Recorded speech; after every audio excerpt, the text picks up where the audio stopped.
here on the set some eclipse glasses. Can you see those? Yeah. And we had a news story earlier that said don't wear them while driving. Yeah, please don't. There's a good reason.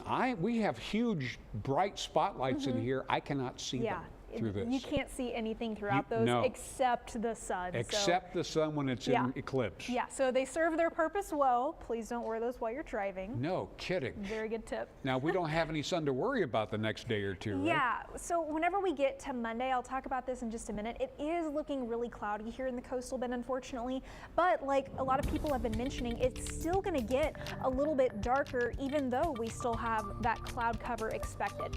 Today, though, we were very cloudy as well as pretty gusty. We had a 40-mile-an-hour gust here in Corpus Christi. It's still pretty breezy right now with a 33-mile-per-hour gust. A little bit calmer the further inland away that you go from the coastline. Now, those winds, they've been very strong and they've been on shore. So, of course, that means our humidity is going up by multiple dew points, anywhere from 15 to 20 degrees on that dew point. So this is what's contributing to not only our warmer temperatures overnight, but also to all of this cloud cover. We just have a blanket of clouds over the coastal bend right now. We're in the 70s at this time, and if you're heading out to the Hooks game in the next couple of hours, first pitch going to be pretty similar to what we're experiencing right now, but it is still going to be breezy throughout the rest of that game with those winds coming out of right field again. So this is where we're going to pick up Futurecast is tomorrow morning. All of that humidity, if we get our winds down just enough, which they will fall heading into tomorrow morning, I do think it's possible we see a couple of spotty showers tomorrow morning, but with all of the humidity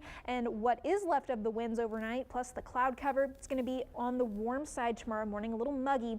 We do have a cold front that's going to try to come into the coastal bend tomorrow, but you can see it's going to stall out in our northern counties, so that keeps the clouds and rain chances in our forecast, though I do think most folks are going to stay dry tomorrow.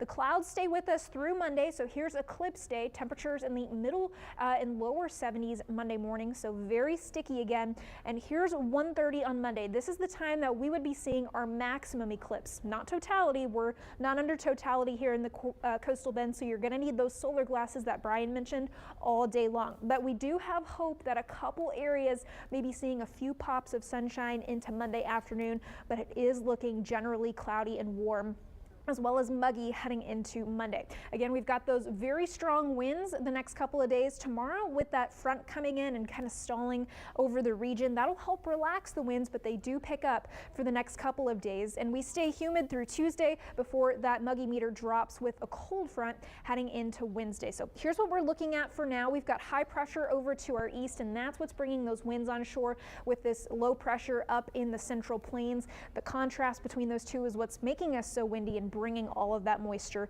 into the coastal bend. So you can see that still continuing through Monday. Here's a view of the state during that eclipse time. Totality starts about 1:30 down by the border and to about 1:40 up towards Dallas and the Texarkana area. You can see a lot more thick cloud cover over the Houston area and Corpus Christi, coastal bend areas. But once you get to the northern and northwestern side of the path of totality, that's where we're going to start to see more upper level clouds. Those are going to be hopefully a little bit thinner, and you'd maybe have a little bit better of a view of the eclipse. Now, heading into Monday night, if you do plan on going up to see the eclipse in the path of totality, you may be having to dodge some severe weather, especially like Futurecast was showing up towards the Texarkana and Red River area. So here's a look at that severe risk. Most of the coastal bend, not really of concern, but we do have a marginal risk for our northwestern areas. And then this little hatched area right here, that's what we would call our significant severe hatched area. So that's where we'd be looking for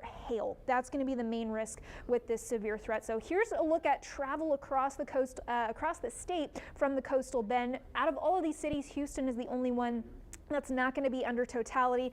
San Antonio, hopefully they have clear skies for the 18 seconds of totality that they're going to get. Moving forward on Futurecast, we still have lots of clouds and rain up until Wednesday morning. I think that's when we're going to see our highest rain chances as a cold front finally comes through. Into Wednesday afternoon, we're much drier and breezy, so some periods of elevated fire weather are possible. And then heading into Thursday and the rest of next week, it looks very, very nice. So here's a check of our rain chances. They're low the next couple of days and then peaking as that cold front comes through early Wednesday morning. Mostly cloudy tonight, maybe a stray shower, so we do have a rain chance tonight, but it's very low. Cloudy skies in 70, our winds relaxing into tomorrow morning with that stationary front coming through. Not looking like it's going to actually make it through the coastal bend, so we stay humid and warm tomorrow with lots of cloud cover from now until Wednesday morning when we've got that next cold front coming through. So hopefully you've got those eclipse glasses, and hopefully where you're planning on going, you'll be able to see it. Brian. Thank you, Kristen.